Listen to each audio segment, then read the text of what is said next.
आप ट्रेड तो करते हो लेकिन ये बात क्लियर समझ नहीं आती कि मार्केट कितना मूव करेगा तो उस पर मुझे कितना प्रॉफिट होगा या कितना लॉस होगा। और ये सारी की सारी कैलकुलेशन पिप्स पर होती है। और जब कोई कहे कि मैंने मार्केट से 50 पिप को कैप्चर किया है तो आप कंफ्यूज होते हो कि यार ये क्या चीज होती है। इस वीडियो में हम जानेंगे कि पिप क्या होता है, उसे कैलकुलेट कैसे किया जाता है और उसके जरिए हम अपना प्रॉफिट और लॉस किस तरीके से निकालते हैं। पहले इस बात को समझते हैं कि पिप क्या होता है। पिप भाई बोला जाता है परसेंटेज इन पॉइंट, यानी पॉइंट के अंदर मार्केट ने कितना परसेंट नीचे या ऊपर मूव किया है। अब यहाँ पर एक कंफ्यूजन आती है कि भाई पिप्स कौन सा है, पॉइंट कौन सा है और पिपट कौन सा है। ये मुख्तलिफ नाम लिए जाते हैं। कोई भी करेंसी पेयर है उसका जो प्राइस है उसमें राइट साइड पर जो हिस्सा होता है पहला, वो पिप नहीं होता, वो पॉइंट होता है। या तो पॉइंट बोलते हैं उसे या पिपट बोलते हैं। उससे अगले वाला जो हिस्सा होता है, जैसे कि यहाँ पे 4 है, इसे पिप बोला जाता है। और ये सारे करेंसी पेयर की प्राइस में सेम तरीके से काम करता है। जब हम कंप्यूटर पर MT5 का ऑर्डर पैनल खोलते हैं तो वहां पर भी ये हमें शो होते हैं। पहले वाला जो हिस्सा होता है इसे पिपट या पॉइंट और दूसरे वाला जो हिस्सा होता है इसे पिप बोलते हैं। अब इसको इस तरीके से रीड करना है कि पहला वाला जो पॉइंट होता है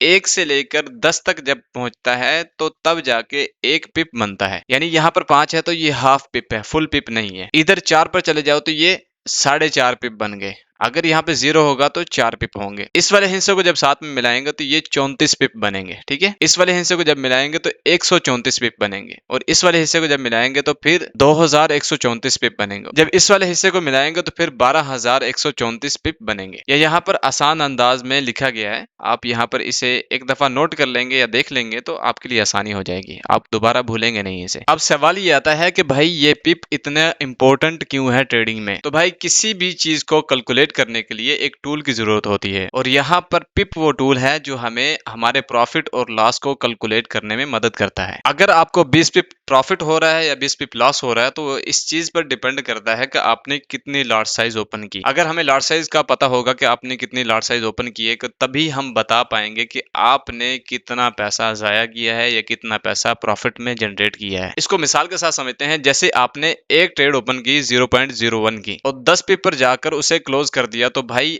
मैं कह सकता हूं कि आपने $1 प्रॉफिट जनरेट किया है। और इसी तरीके से आपने 0.10 की एक ट्रेड ओपन की और 10 पिप पर जाकर उसे क्लोज कर दिया तो आपने इस सूरत में $10 प्रॉफिट जनरेट किया है। और अगर आपने एक स्टैंडर्ड लॉट ओपन की है और 10 पिप पर जाकर उसे क्लोज कर दिया तो इस सूरत में भाई आपने $100 का प्रॉफिट जनरेट किया है। अब देखो जो हमने प्रॉफिट जनरेट किया ना वो सेम पिप में प्रॉफिट जनरेट किया, लेकिन लॉट साइज के मुख्तलिफ होने की वजह से सेम पिप होने के बावजूद भी हमारा रिजल्ट जो है वो मुख्तलिफ आ रहा है। जिस तरीके से मैंने आपको यहाँ पर प्रॉफिट की मिसालें दी हैं, इसी तरीके से आपका सेम पिप पर लॉस होता है मुख्तलिफ लॉट साइज के साथ, तो आपका उसी के हिसाब से यानी कि लॉट साइज के हिसाब से ही आपका लॉस होगा पैसों का। अगर आप बिना कैलकुलेशन के कर रहे हो तो भाई आप गैम्बलिंग कर रहे हो। अगर आप ये बातें सोच रहे हो कि बिना कैलकुलेशन के ही काम चल जाएगा, बिना कैलकुलेशन के ही रिस्क ले रहे हो, तो भाई ये पागलपन है और कुछ नहीं है। या आपने ये बात भी सुनी होगी कि बहुत सारे लोग कहते हैं कि नो रिस्क नो फरारी। अगर आप बिना कैलकुलेशन के रिस्क लेते हो तो ज्यादा चांसेस ये होते हैं कि आपने जो पहना हुआ है, जो पतलून है आपकी, वो भी नुकसान हो सकता है। तो फिर भाई फरारी कहाँ से आएगी। तो ये फजूल बातें हैं। जब तक आप कैलकुलेशन नहीं करोगे, बेसिक चीजों को नहीं समझोगे, अपने आप को अंडरस्टैंड नहीं करोगे चीजों को, तब तक आप अच्छा ट्रेडर नहीं बन सकते। एक इंपॉर्टेंट बात आपने हमेशा याद रखनी है कि जब भी आपने ट्रेड ओपन करनी है उससे पहले आपने पिप देखने है कि कितने पिप आपका SL होगा। फिर आपने देखना है कि आपका रिस्क कितना है पर ट्रेड पर। फिर उसके हिसाब से आपने अपना लॉट साइज कैलकुलेट करना है, यानी कि एडजस्ट करना है। मान लो आपका 20 पिप का SL है और आपने $50 का रिस्क लेना है एक ट्रेड पर, तो आप यहाँ पर 0.25 की लॉट ओपन करेंगे। ये वो बेसिक चीजें हैं जिनको समझना बहुत जरूरी है। अगर आप इन्हें अंडरस्टैंड कर लेते हैं तो आपके लिए ट्रेड करना आसान हो जाता है। अगर आपको ये वीडियो अच्छी लगी है तो प्लीज लाइक जरूर कीजिएगा, अपने दोस्तों के साथ शेयर कीजिएगा और कमेंट में ये जरूर बताइएगा कि नेक्स्ट वीडियो हम फंडेड अकाउंट पर बनाएं या इसी तरह साइकोलॉजी के ऊपर ही बनाएं या ट्रेडिंग बेसिक के ऊपर बनाएं।